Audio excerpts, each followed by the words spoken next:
Assalamualaikum warahmatullahi wabarakatuh. Apa kabar Bapak dan Ibu yang saya cintai? Pagi itu ruang UGD terasa sunyi namun menegangkan. Seorang pria lansia usia 76 tahun dibawa masuk dengan tubuh lemas, berkeringat dingin dan detak jantung tidak beraturan. Keluarganya mengira itu serangan stroke, tapi setelah pemeriksaan lengkap ternyata semuanya terjadi sesaat setelah beliau melakukan masturbasi sendirian di pagi hari dalam kondisi tubuh belum siap tekanan darah rendah dan mengalami dehidrasi ringan. Sebagai dokter, saya tidak melihat masalah pada aktivitasnya, melainkan pada cara dan waktunya. Dan ini bukan satu-satunya kasus. Hari ini kita akan membahas topik yang sering dianggap tabu seksualitas dan masturbasi di usia 60, 70, bahkan 80 tahun. Bukan untuk menghakimi, tapi untuk membuka ruang dialog dengan kasih sayang, ilmu, dan kejujuran. Sebelum Anda menonton video, pastikan untuk menyukai berlangganan dan mengeklik lonceng notifikasi agar Anda tidak pernah melewatkan konten terbaru kami. Bapak dan Ibu, selama lebih dari 15 tahun, saya mendampingi para lansia. Ada satu pertanyaan yang sering muncul. Bukan dengan suara lantang, tapi lewat tatapan penuh keraguan atau senyuman canggung di ruang praktik. Dok, saya masih punya keinginan. Apakah itu normal? Banyak lansia, baik pria maupun wanita, diam-diam menyimpan rasa malu, rasa bersalah, bahkan ketakutan karena tubuh mereka masih punya gairah. Mereka tidak tahu harus bicara kepada siapa. Pada anak, terlalu tabu. Pada teman, takut dihakimi. Akhirnya, perasaan itu disimpan dalam kesunyian. Padahal, seksualitas bukan hanya milik anak muda. Ia adalah bagian dari kesehatan fisik dan emosional yang tetap hidup di dalam diri manusia selama jiwa masih hidup. Namun, sayangnya masyarakat sering menciptakan stigma, sudah tua kok masih begitu, dan kalimat seperti itulah yang sering melukai hati para lansia, membuat mereka merasa tidak layak, tidak normal, dan akhirnya menarik diri. Hari ini mari kita ubah cara pandang itu dengan ilmu dan belas kasih. Bapak dan Ibu, salah satu hal paling penting yang sering dilupakan saat membahas seksualitas lansia adalah tubuh kita memang berubah seiring usia, dan perubahan itu wajar. Pada pria, mulai usia 60-an, kadar hormon testosteron akan menurun perlahan plus 1% setiap tahun. Testosteron bukan hanya hormon yang memengaruhi gairah, tapi juga memengaruhi fungsi ereksi energi harian dan rasa percaya diri. Beberapa pasien saya berkata, "Saya masih ingin dok, tapi tubuh seperti tidak mendukung." Sementara itu, pada wanita saat memasuki masa menopause kadar estrogen dan progesteron menurun drastis. Akibatnya, dinding vagina menjadi lebih tipis, pelumas alami berkurang, dan elastisitas menurun. Hasilnya, muncul rasa tidak nyaman, bahkan sakit saat terjadi sentuhan intim atau masturbasi. Banyak ibu janda atau yang hidup jauh dari pasangan sering mengaku, "Saya masih punya keinginan, tapi tubuh terasa asing." Itu benar adanya. Dan bukan hanya hormon yang berubah. Sirkulasi darah pun ikut memengaruhi. Lansia dengan tekanan darah tinggi kolesterol atau masalah pembuluh darah cenderung mengalami penurunan aliran darah ke organ intim. Tanpa aliran darah yang cukup, tubuh sulit merespons secara maksimal terhadap rangsangan. Belum lagi otot dasar panggul mulai melemah seiring usia. Padahal otot inilah yang sangat penting untuk kontrol kenikmatan dan kepekaan seksual baik pada pria maupun wanita. Namun, berita baiknya, semua perubahan ini bisa disiasati. Yang dibutuhkan adalah pemahaman penerimaan dan sedikit keberanian untuk mulai merawat tubuh dengan cara yang baru. Bapak dan Ibu yang saya hormati, salah satu luka paling sunyi yang sering saya temui bukanlah rasa sakit fisik, tapi rasa bersalah yang tidak pernah diucapkan. Banyak lansia ketika berbicara tentang hasrat seksual atau masturbasi akan berkata, "Saya malu, Dok. Saya takut berdosa. Saya merasa ini tidak pantas di usia saya." Sebagian besar dari mereka dibesarkan dalam budaya yang tidak memberi ruang untuk membicarakan seksualitas secara sehat. Apalagi di usia tua keinginan seperti itu dianggap aib. Akibatnya, mereka hidup dengan perasaan terpecah. Di satu sisi tubuh masih ingin, tapi di sisi lain hati merasa bersalah. Padahal, Bapak dan Ibu, seksualitas bukan hanya soal fisik. Ia adalah bahasa hati bentuk eksistensi dan pengingat bahwa kita masih hidup, bahwa kita masih bisa merasakan sentuhan kehangatan dan rasa dicintai.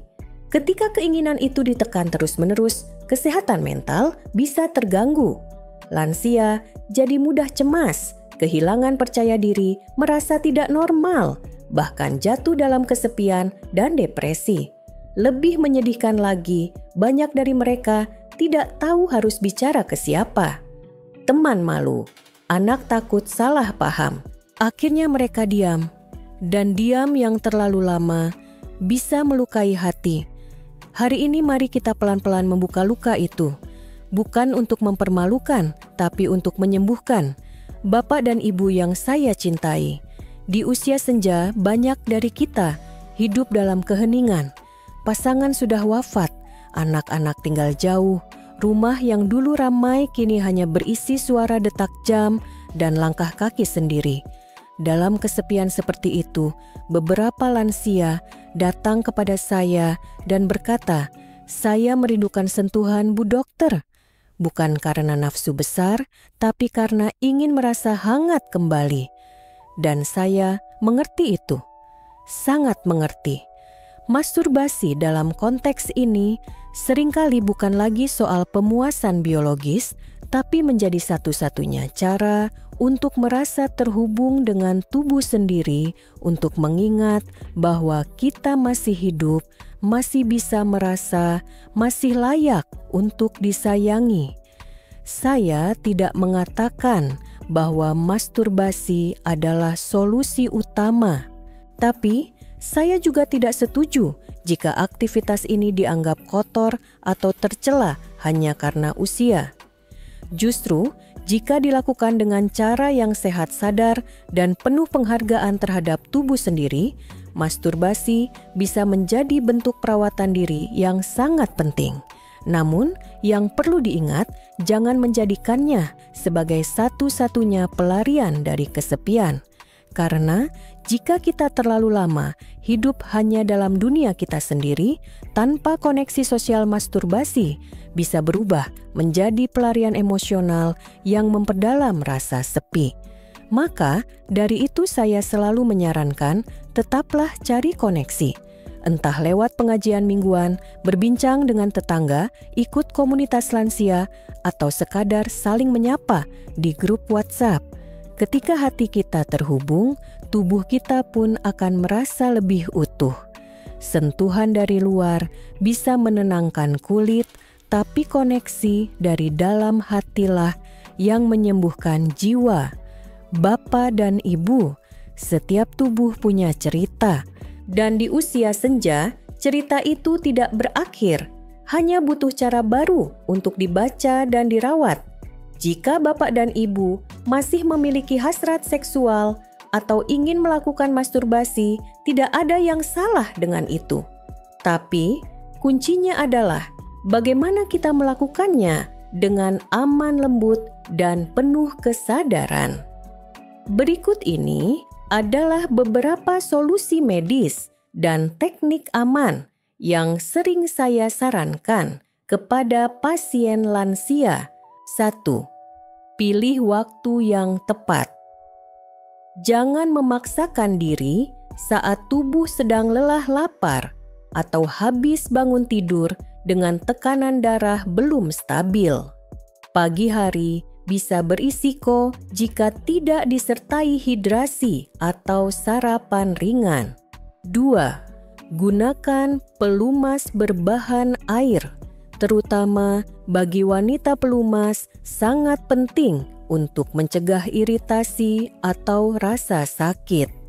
Pilih pelumas alami tanpa pewangi yang cocok untuk kulit sensitif lansia. 3. Dengarkan tubuh Anda. Jika terasa pusing jantung, berdebar atau tubuh lemas, hentikan. Jangan paksakan tubuh untuk mengikuti pikiran. Ingat, kesehatan selalu nomor 1. 4. Pertimbangkan alat bantu khusus lansia. Beberapa alat bantu seksual kini dirancang khusus untuk orang tua, bentuk ergonomis, getaran lembut, mudah digunakan, dan aman medis. Saya sering berkata, alat bantu seksual itu seperti kacamata, bukan untuk gaya-gayaan, tapi untuk membantu fungsi yang sudah berubah. 5. Konsultasi ke dokter. Jika Bapak Ibu punya riwayat jantung diabetes atau sedang konsumsi obat, sangat penting untuk berkonsultasi terlebih dahulu. Aktivitas seksual meski ringan tetap berdampak pada sistem saraf dan peredaran darah. Ingatlah, seksualitas bukan soal performa, tapi soal kenyamanan, penghormatan, dan cinta terhadap diri sendiri. Bapak dan Ibu yang dirahmati Allah, salah satu hal paling menyedihkan yang saya temui di ruang praktik adalah pasangan lansia yang masih tinggal bersama, tapi tidak lagi merasa dekat. Mereka tidur di ranjang yang sama, tapi jarang menyentuh, jarang berbicara dari hati ke hati. Bukan karena tidak ada cinta, tapi karena rasa canggung untuk membicarakan hal-hal yang dianggap tidak pantas di usia tua. Kami sudah terlalu tua untuk membahas soal keintiman. Saya takut menyakiti beliau kalau membahas soal ini. Padahal, Bapak dan Ibu, justru di usia senjalah, komunikasi soal keintiman menjadi semakin penting. Tubuh kita berubah, rasa nyaman berubah. Maka cara mencintai pun harus berubah. Saya pernah menangani seorang ibu yang mengira suaminya sudah tidak tertarik padanya. Tapi, setelah mereka berdiskusi terbuka, ternyata sang suami hanya merasa malu karena tidak mampu seperti dulu. Sebaliknya, sang suami pun mengira istrinya sudah tidak punya minat, padahal sang istri hanya takut sakit saat berhubungan. Dan disitulah letak pentingnya komunikasi. Berbicara soal seks dalam pernikahan bukan tidak sopan. Itu adalah bentuk kasih sayang dan kepercayaan. Keintiman tidak selalu berarti hubungan seksual. Pelukan, sentuhan lembut, membacakan doa sebelum tidur, atau sekadar menyentuh tangan pasangan sambil bercerita, semua itu adalah bentuk keintiman yang menyejukkan hati. Masturbasi dalam konteks pasangan pun bisa menjadi ruang dialog, saling mengenal tubuh masing-masing, saling memahami batas dan kenyamanan. Jika dibicarakan secara dewasa, semua itu bisa menguatkan hubungan, bukan menghancurkannya. Usia boleh menua, tapi hak untuk dicintai dan disentuh tidak pernah hilang. Yang kita perlukan hanyalah keberanian untuk bicara dengan hati yang terbuka. Bapak dan Ibu yang saya hormati, tahukah Anda bahwa kesepian adalah salah satu penyebab terbesar turunnya kualitas hidup di usia lanjut? Banyak lansia hidup sendiri karena pasangan sudah wafat, anak-anak tinggal jauh, atau lingkungan sekitar mulai sunyi. Hari-hari terasa sepi, malam-malam terasa panjang, dan dalam kesendirian itu, seringkali muncul kerinduan akan kehangatan sentuhan dan koneksi emosional. Dalam kondisi seperti ini, masturbasi bukan lagi soal nafsu, melainkan menjadi cara untuk mengingat bahwa tubuh ini masih bisa merasa. Terkadang, itu adalah bentuk perlawanan terhadap sepi dan usaha untuk tetap merasa hidup. Namun, jika dilakukan terus-menerus tanpa koneksi sosial yang sehat, hal ini justru bisa memperdalam isolasi. Maka dari itu, saya selalu menyarankan kepada pasien saya, carilah jalan untuk menyambung hati, bukan hanya menyentuh tubuh. Bergabunglah dengan pengajian lansia, komunitas harian senam pagi bersama, atau sekadar ngobrol rutin dengan tetangga. Karena ketika kita merasa terhubung secara emosional, kebutuhan akan kenyamanan fisik pun menjadi lebih damai. Kesepian bisa melukai jiwa, tapi koneksi manusia meski kecil bisa menyembuhkan jauh lebih dalam. Bapak dan Ibu yang saya cintai, perjalanan hidup tidak berhenti saat rambut memutih atau tubuh melemah. Justru di usia inilah kita mulai memahami makna cinta dan sentuhan dengan cara yang lebih dalam. Seksualitas bukan sekadar hubungan fisik, ia adalah bahasa kasih sayang, bahasa penerimaan, bahasa kejujuran terhadap diri sendiri. Jika Bapak Ibu masih memiliki hasrat itu bukan aib, itu tanda bahwa tubuh ini masih hidup, hati ini masih hangat, dan jiwa ini masih ingin terhubung. Jangan merasa malu, jangan merasa bersalah, dan jangan menyimpan semuanya dalam diam. Hari ini, mari kita belajar untuk menyesuaikan cara bukan mematikan rasa. Dengan komunikasi pemahaman teknik yang aman dan cinta terhadap diri sendiri, seksualitas di usia 60, 70, bahkan 80 tahun tetap bisa menjadi sumber ketenangan, bukan kebingungan. Saya ingin mengajak Bapak Ibu bertanya pada diri sendiri hari ini, apa satu hal kecil yang bisa saya lakukan untuk kembali merawat tubuh dan jiwa saya? Dengan kasih sayang, bukan rasa bersalah.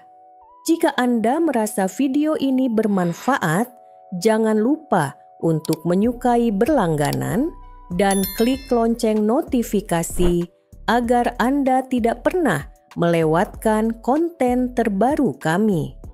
Wassalamualaikum warahmatullahi wabarakatuh.